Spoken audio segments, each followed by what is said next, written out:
మిత్రులారా, నేను మీ ప్రసాదమూర్తి.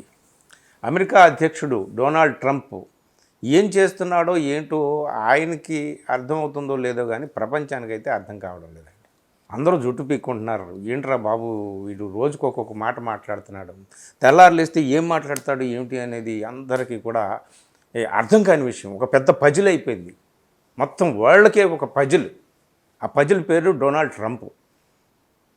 తెల్లారు లేచి ఏ దేశం మీద ఆయన ఎంత పన్ను విధిస్తాడు అనేది ఇప్పుడు ఒక పెద్ద అది ఏమంటాం మనం, చాలా పజిల్గా మారిపోయింది అనమాట. సో ఈ పరిస్థితుల్లో ట్రంప్ ఏం చేస్తున్నాడు ఏమిటి, అసలు చైనాకి ఆయనకి మధ్య ఉన్నటువంటి వైరం ఏంటి, కేవలం చైనానే సింగిల్గా టార్గెట్ చేసి చైనాని సింగిల్ అవుట్ చేసి మిగిలిన దేశాలని పక్కన పెట్టి తాత్కాలికంగా ఆయన ఏమి సాధించదలుచుకున్నాడు ఏమిటి, what is the rift between China and US, especially China and Trump. దీని గురించి మనం మాట్లాడుకోవాలి. మాట్లాడుకునే ముందు ఒక్కసారి ఇటీవల జరిగినటువంటి పరిణామాలు చూద్దాం. ఆయన ఎక్కడ బయలుదేరాడు? మా దేశంలో అందరూ కూడా సామాన్లు తెచ్చుకొని మా దేశంలో అమ్ముకుంటున్నారు, మేము మాత్రం ఎవరి మీద సుంకాలు వేయట్లేదు, అంటే టారిఫ్స్ వేయట్లేదు, జీరో టారిఫ్, అందరూ హాయిగా మా దేశాన్ని దోచుకు తిని పోయారు అని చెప్పి, ఇకనైనా మేము కళ్ళు తెరుచుకున్నాం, ఇక నేను వేస్తాను సుంకాలని మొదలుపెట్టాడు. అన్ని దేశాలు ఆ దేశం మన నేల మొత్తం చైనా మొదలుకొని, బ్రెజిల్ మొదలుకొని, ఇండియా మొదలుకొని, కెనడా మొదలుకొని మొత్తం అన్నిటి మీద వేసి పాడేశాడు. సో అప్పుడు అందరూ ఏమనుకున్నారు, సరే ఆయన దేశము, ఆయన ఎకానమీ, వాళ్ళ దేశం యొక్క డెవలప్మెంటు ఇదంతా కూడా ఎవరైనా పట్టించుకుంటారు కదా, ట్రంప్ ఆ విధంగా ఆలోచిస్తున్నాడేమో అని అందరూ అనుకున్నారు. రాను రాను రాను రాను ఆయన లోపల ఉన్న ఉద్దేశం ఏమిటి అనేటటువంటిది బయటపడుతూ వచ్చింది. అన్ని దేశాల మీద బేస్ లైన్ టారిఫ్ అనేది 10% వేసి, తర్వాత దేశాలన్నిటి మీద కూడా 1 to 40%, కొంతమందికి 10%, కొంతమందికి 8%, కొంతమందికి 20%, కొంతమందికి 27%, 34% దాకా చైనా మీద మాత్రం 34% వేశాడు. సో చైనాకి ఎందుకు ఎక్కువ అంటే చైనా ఇంపోర్ట్స్ ఎక్కువ కాబట్టి చైనా మీద వేసి ఉంటాడులే అని చెప్పేసి అనుకున్నాం. తర్వాత ఆయన మళ్ళీ దీన్ని April 2 నుంచి అమలు చేయడం ప్రారంభించాడు. తర్వాత ఆయన మళ్ళీ మాటిమాటికి మా ఇండియా దోచుకుంది, బ్రెజిల్ దోచుకుంది, కెనడా దోచుకుంది, చైనా సరే సరే అన్న చెప్తూ వస్తూ ఈ మొత్తము అన్ని దేశాల మీద వేసినటువంటి టారిఫ్ కంటే కూడా చైనా మీద ఇంకా ఒక 34% కాకుండా 50% ఎక్స్ట్రా టారిఫ్ వేయడం అనేటటువంటిది ఎప్పుడైతే వేశాడో చైనా మొదటి నుంచి కూడా చెప్తుంది, మీరు ఎంత టారిఫ్ విధిస్తే మేము కూడా మీ ఇంపోర్ట్స్ ఏవైతే ఉన్నాయో వాటి మీద మేము కూడా పన్ను వేస్తాము. రెసిప్రోకల్ ట్యాక్స్ అంటున్నారు కదా, రెసిప్రోకల్ టారిఫ్ అంటున్నారు కాబట్టి మేము కూడా అలాగే చేస్తామని చెప్పి. కానీ చైనా మాత్రం వేస్తే మాత్రం ఇది ప్రతీకార చర్య అని చెప్పి ట్రంప్ వర్ణించడం మొదలుపెట్టాడు అనమాట. సో అట్లాగా పెరుగుతూ వచ్చి ఏమైంది, ఒకేసారి చైనా మేల్కొని చైనా కూడా టారిఫ్ వేసేటప్పటికి ఇంకొక 50% అదనంగా నేను చైనా మీద వేస్తున్నానని చెప్పాడు. చైనా ఏం చేసింది, సరే మేము కూడా రెడీ, ఏ యుద్ధానికైనా, వాణిజ్య యుద్ధమైనా మరే యుద్ధమైనా మేము రెడీ, మేము ఎవరి ముందు తలలు వంచేది లేదని చెప్పి చైనా భీష్మించి కూర్చుంది. చైనా భీష్మించి కూర్చోవడమే కాదు, చైనా రెడీగా ఉందని చెప్పేసి ఒక వార్నింగ్ లాంటిది, ఒక థ్రెటనింగ్ లాంటిది యుఎస్కి ఇచ్చిందనమాట. సో మీరు ఖబర్దార్ జాగ్రత్త, మాతో సత్సంబంధాలు కొనసాగిస్తారా, వ్యాపార సంబంధాలు కొనసాగిస్తారా, సరే లేదంటే మీరు ఎలాగంటే మేము అలాగే, మేము రెడీ దేనికైనా అని చెప్పి వాళ్ళు అన్నారు. సో ఇదంతా చూసి వాళ్ళు ఏం చేశారు, అమెరికా ట్రంప్ మళ్ళీ ఏం చేశాడు, ఇలా కాదు, మీరు మాట వినేలాగా లేదు, మీ బిహేవియర్ బాగోలేదు, అసలు మొత్తం ప్రపంచ మార్కెట్ పట్ల చైనా బిహేవియరే చాలా బ్యాడ్గా ఉందని చెప్పేసి నేను 104% టారిఫ్ వేసేస్తున్నాను నీ మీద అన్నాడు. అప్పుడు చైనా సరే మేము 84% వేస్తున్నామని చెప్పి చైనా వేసింది. సో ఇట్లాగా నువ్వా నేనా, నేనా నువ్వా, నువ్వా నేనా, నేనా నువ్వా అన్నట్టుగా చైనాకి అమెరికాకి మధ్య ఈ విధమైనటువంటి ట్రేడ్ వార్ అనేటటువంటిది ఎస్కలేట్ అవుతూ వచ్చింది. అది చివరికి ఎక్కడి దాకా వెళ్ళిందంటే 125% అన్నాడు, తర్వాత 145% దాకా వచ్చింది. ఓన్లీ ఆన్ చైనా ఎక్స్పోర్ట్స్ ఏవైతే అమెరికా వస్తున్నాయో వాటి మీద అని చెప్పి మిగిలిన దేశాలకు వేశాడే సుంకాలు. ఇదే భాగంగా చైనాకు ఒక్కదానికి వేస్తే అందరూ ఏమనుకుంటారు, చైనాతో వీడికి శత్రుత్వం అది ఇది అని అనుకుంటారు. మన రహస్యం ఏదో బట్టబయలైపోతుందని చెప్పి అన్ని దేశాలకు వేశాడు కదా. ఇప్పుడు ఏం చేస్తున్నాడు, ఈ అన్ని దేశాలు కూడా ఎక్కడ మనకు వ్యతిరేకమైపోయి చైనాకి ఎక్కడ దగ్గర అయిపోతాయో అని చెప్పేసి నేను మిగిలిన దేశాల మీద వేసినటువంటి సుంకాలు ఏవైతే ఉన్నాయో, టారిఫ్స్ ఏవైతే ఉన్నాయో వాటిని నేను 90 రోజుల పాటు పాజ్ చేస్తున్నాను, సీజ్ చేస్తున్నాను, అవి అమలు కావు 90 రోజుల పాటు అని 75 దేశాల మీద తాను విధించినటువంటి టారిఫ్స్ని సీజ్ చేసి పెట్టేశాడు 90 రోజుల పాటు. ఎందుకంటే అటు చైనానే కాదు, ఇటు European Union countries, BRICS countries, మొత్తం ఇండియాతో సహా అన్ని కంట్రీస్ అమెరికాకు వ్యతిరేకంగా వాళ్ళ స్వరాన్ని వినిపించడం ప్రారంభించారు. యూరోపియన్ యూనియన్ కంట్రీస్ అయితే సెపరేట్గా అసలు IMFతో సంబంధం లేకుండా సెపరేట్ ఒక బ్యాంక్ పెట్టుకుందామని చెప్పేసి ఆలోచిస్తున్నారు. బ్రిక్స్ దేశాలు కూడా.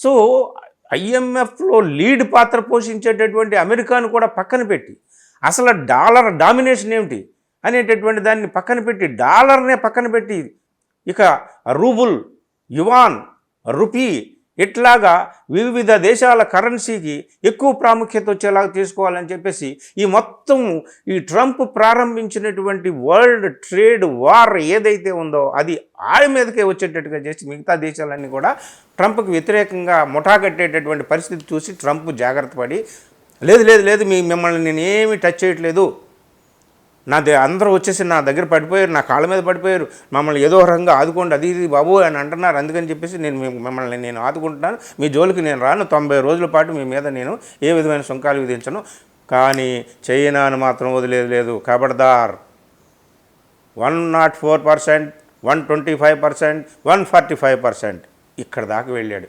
అసలు ఇప్పుడు మనం మాట్లాడుకుంటున్న టైంలో ఇక 200%, 300% అంటాడేమో మనకు తెలియదు. ఇదంతా ఏమిటండి, కారణం ఏమిటి అంటే వాస్తవానికి ఏమిటి అమెరికాకి ట్రంప్కి మధ్య, అమెరికాకి చైనాకి మధ్య, లేదా ట్రంప్కి చైనాకి మధ్య ఏమిటి అంటే ఒకటే గుర్తుపెట్టుకోండి, ఈ ప్రపంచంలో ఎప్పుడు ఏ యుద్ధం జరిగినా, ఏ ఘర్షణ జరిగినా మార్కెట్ల విస్తరణ కోసమే జరిగింది. వాళ్ళ మార్కెట్లు విస్తరించుకోవడం కోసం దేశాలతో ఘర్షణ పడి దేశాల మధ్య యుద్ధాలు జరిగాయి. ఇప్పుడు కూడా జరుగుతున్నది కూడా యుద్ధమే. కాకపోతే ఇందులో అణువాయుధాలు ఉండవు, యుద్ధ శకటాలు ఉండవు, వెపన్స్ ఉండవు, లేదా యుద్ధ విమానాలు ఉండవు, ఏమి ఉండవు. కానీ యుద్ధం జరుగుతూ ఉంది ప్రస్తుతానికి అమెరికాకి చైనాకి మధ్య యుద్ధ వాతావరణం నెలకొంది. ఎందుకయ్యా అంటే వాస్తవానికి ఈ అమెరికాకి చైనాకి ఎప్పుడూ సత్సంబంధాలు గతంలో 79 వరకు లేవు. దాదాపు 2 దశాబ్దాల పాటు 1949 నుంచి 1970 వరకు అసలు అమెరికా చైనాని దగ్గరికి తీసుకోలేదు, చైనాని గుర్తించలేదు, పీపుల్స్ రిపబ్లిక్ ఆఫ్ చైనాని గుర్తించనే లేదు, యునైటెడ్ నేషన్స్లో చైనా లేదు, తైవాన్ని గుర్తించారు. ఎందుకంటే ఈ ప్రపంచాన్నంతా చైనా భూతం ఆక్రమించేస్తుందేమో, కమ్యూనిస్టు భూతం ఆక్రమించేస్తుందేమో, ఒక పక్క రష్యా ఉంది, చాలా యూరోపియన్ దేశాలు రష్యాలోకి దూరిపోయాయి, అందుకని చెప్పి ఈ చైనా కూడా ఒకటి తయారైంది అని చెప్పి చైనాని దూరం పెట్టారు. సో మావో జెడింగ్ ఉన్న సమయంలో చైనాని బాగా దూరం పెట్టారు. సో ఏ విధమైనటువంటి దౌత్యపరమైన సంబంధాలు లేవు, వాణిజ్యపరమైన సంబంధాలు లేవు, ఏ సంబంధాలు లేవు. తర్వాత నెమ్మదిగా ఈ కోల్డ్ వార్ అనేటటువంటిది అమెరికాకి రష్యాకి మధ్య కోల్డ్ వార్ జరుగుతూ ఉన్నటువంటి సమయంలో చక్కగా చైనా ఏం చేసింది, చాలా తెలివిగా తన దేశాన్ని అభివృద్ధి చేసుకుంటూ మిలిటరీ పరంగా, ఆర్థిక పరంగా అన్ని రకాలుగా కూడా అభివృద్ధి చేసుకుంటూ చక్కగా బ్రహ్మాండంగా సంపన్నవంతమైన దేశంగా అభివృద్ధి చెందింది. డెంగ్ జియాఓపింగ్ వచ్చేటప్పటికి 1979 వచ్చేటప్పటికి అమెరికాతో పాటు రష్యాతో పాటు పోటాపోటీగా ప్రపంచంలో సంపన్న దేశాలతో ఢీకొనేటటువంటి శక్తిగా చైనా ఎదిగింది. సో ఈ రష్యాతో ఉన్న కాన్ఫ్లిక్ట్ కారణంగా అమెరికాకి అనివార్యంగా చైనాతో దగ్గర అవ్వాల్సిన పరిస్థితి వచ్చింది. అదే సందర్భంగా ఆయన 72లో అమెరికా ప్రెసిడెంట్ నిక్సన్ చైనాని విజిట్ చేసేటప్పుడు మావో జెడింగ్ బతికే ఉన్నాడు, కాకపోతే ఆరోగ్యం క్షీణించి చివరి దశలో ఉన్నాడు. నిక్సన్ మావోని కూడా కలిశాడు. ఆయన కలిసిన తర్వాత ఈ 2 దేశాల మధ్య, చైనాకి అమెరికాకి మధ్య ఈ వాణిజ్యపరమైన ఒప్పందాలు, దౌత్యపరమైనటువంటి సంబంధాలు, అలాగే మిలిటరీ సంబంధాలు, మిలిటరీ సహకారాలు అన్నీ కూడా పెరిగినాయి. ఎందుకంటే ఒక పక్క రష్యాని కట్టడి చేయడం అనేటటువంటిది అమెరికా ఉద్దేశం అనమాట. సో ఆ సందర్భంగా ఒక ట్రేడ్ ఒప్పందాలు జరిగాయి, ఒకరు ఇచ్చిపుచ్చుకోవడం, ఈ దేశానికి ఆ దేశానికి ఈ దేశం తమ వస్తువులు సరఫరా చేసుకోవడం, అమ్ముకోవడం, మార్కెట్ పెంచుకోవడం జరిగింది. కానీ ఆ జరిగిన క్రమంలో ఏమైందంటే అమెరికాలో చైనా ఇంపోర్ట్స్ విపరీతంగా పెరుగుతూ వచ్చి ఇప్పుడు as on date $450 billion market చేస్తుంది చైనా అమెరికాలో. అదే అమెరికా చైనాలో చేస్తున్న మార్కెట్ కేవలం $150 బిలియన్. అంతేకాదు, అంటే దాదాపు $300 బిలియన్ డెఫిసిట్ అమెరికాకు ఉందన్నమాట. అంత రేంజ్కి వెళ్ళిపోయింది చైనా. అంతేకాదు, చైనా మీద అనివార్యంగా ఆధారపడాల్సి వచ్చినటువంటి పరిస్థితి వచ్చింది ఇప్పుడు అమెరికాకి. చైనాలో రేర్ ఎర్త్ మినరల్స్ అంటారు, అవి చాలా ఉపయోగకరమైనటువంటి చిన్న ఎలక్ట్రానిక్ పరికరాల దగ్గర నుంచి, కార్ల దగ్గర నుంచి, యుద్ధ విమానాల దగ్గర నుంచి, ఐఫోన్ల దగ్గర నుంచి ఏవి తయారు చేయాలని సరే ఆ ఎర్త్ మినరల్స్ అవసరం. అవి 90% చైనాలో నుంచి అమెరికాకి వెళ్తున్నాయి. సో ఇదంతా చూస్తే ట్రంప్కి కొంచెము గందరగోళం పుట్టింది. అమ్మో, చైనా మొత్తానికి మనల్ని మింగేసేలాగా ఉంది ఎప్పుడోకప్పుడు అని చెప్పేసి చైనా ఈ అమెరికాకి మొదటిసారి ఈయన 2018లో అధ్యక్షుడు అయినప్పుడే చైనా మీద సుంకాలు వేయడం, టారిఫ్స్ వేయడం, కట్టడి చేయడం అనేటటువంటి పని ప్రారంభించాడు. మధ్యలో కొంచెం గ్యాప్ వచ్చింది. నెక్స్ట్ ఎన్నికల్లో కూడా ఇదే ఎజెండా తీసుకున్నాడు. ఇప్పుడు అధికారంలోకి వచ్చాక చైనా పని పట్టాలి అని చెప్పి కూర్చున్నాడు. ఇదండి అసలు చైనాకిని అమెరికాకి మధ్యలో ఉన్నటువంటి లవ్ అండ్ హేట్ రిలేషన్షిప్ అన్నమాట. ఒకప్పుడు హేట్ రిలేషన్షిప్, తర్వాత లవ్ రిలేషన్షిప్, తర్వాత ఇప్పుడు హేట్ రిలేషన్షిప్కి వచ్చింది. సో ఇది ఇప్పుడు పరిస్థితి ఏమిటి అంటే కేవలం చైనాని కట్టడి చేసి, చైనాని ఆర్థిక సంక్షోభంలోకి నెట్టేసి, చైనాని అతలాకుతలం చేయాలని మనసులో కోరిక ఉన్నప్పటికీ పైకి ఏదో మాత్రం ఈ టారిఫ్స్, సుంకాల మాట ట్రంప్ మాట్లాడుతున్నాడు. కానీ ప్రపంచానికి అంతటికీ కూడా అర్థమైంది, చైనాకి ముందే అర్థమైంది. ఇప్పుడు ఒకళ్ళనొకళ్ళు తిట్టుకోవడం, ఒకళ్ళనొకళ్ళు పర్సనల్గా దూషించుకునేటటువంటి స్థితికి వచ్చేసారు చైనా నాయకులు కానీ, అమెరికా నాయకులు కానీ. ఈ పరిస్థితుల్లో ప్రపంచం అంతా కూడా అమెరికాకి ఎక్కడ ఎగ్నెస్ట్గా ఒక ముఠా కట్టే ప్రమాదం ఉందో అని చెప్పి భయపడి ఇప్పుడు ట్రంప్ మిగిలిన దేశాల మీద వేసినటువంటి సుంకాలన్నింటినీ కూడా ఆపేసి చైనా మీద మాత్రం నేను వేస్తూనే ఉన్నాను. ఎందుకంటే చైనా వాళ్ళు మంచివాళ్ళు కదంట, వాళ్ళకి ప్రపంచం పట్ల గౌరవం లేదంట. సరే, మరి ఈయనకి ఎంత గౌరవం ఉందో మనకి తెలియదు. కానీ సో ఇట్లాగా ఉంది ప్రపంచం అంతా కూడా. ఇప్పుడు ఎట్లా ఉందంటే on the wedge of world war, ప్రపంచ యుద్ధం రాబోతుందా అన్నట్టుగా ఆ సిచ్యువేషన్ని క్రియేట్ చేసి పెట్టాడు ట్రంప్. సో ఇప్పుడు ప్రపంచంలో ఉన్న ఈవెన్ యూరోపియన్ దేశాలు, బ్రిక్స్ దేశాలు అన్నీ కూడా ఆలోచిస్తున్నాయి. ఇవన్నీ ఒక పక్కన పెడితే అమెరికాలో అంతర్యుద్ధం వచ్చేలాగా ఉంది. అమెరికాలో సరుకులు విపరీతంగా ఆర్థిక మాంద్యం వచ్చేలాగా ఉంది. అమెరికాలో ధరలు విపరీతంగా పెరిగిపోయినాయి. అక్కడ కన్జ్యూమర్స్ గగ్గోలు పెడుతున్నారు.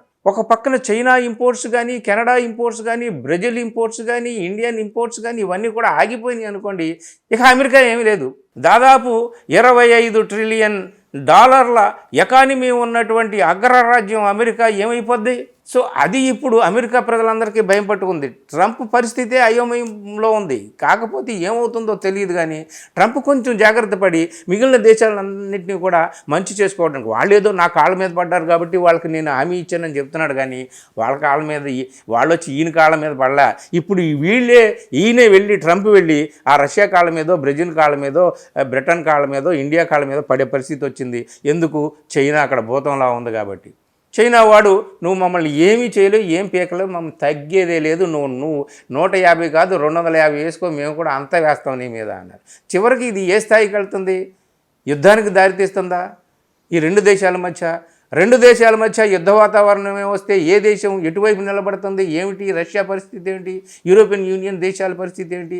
ఇదంతా కూడా ఇప్పుడు ప్రపంచం అంతా కూడా హాట్ టాపిక్గా మారిపోయింది.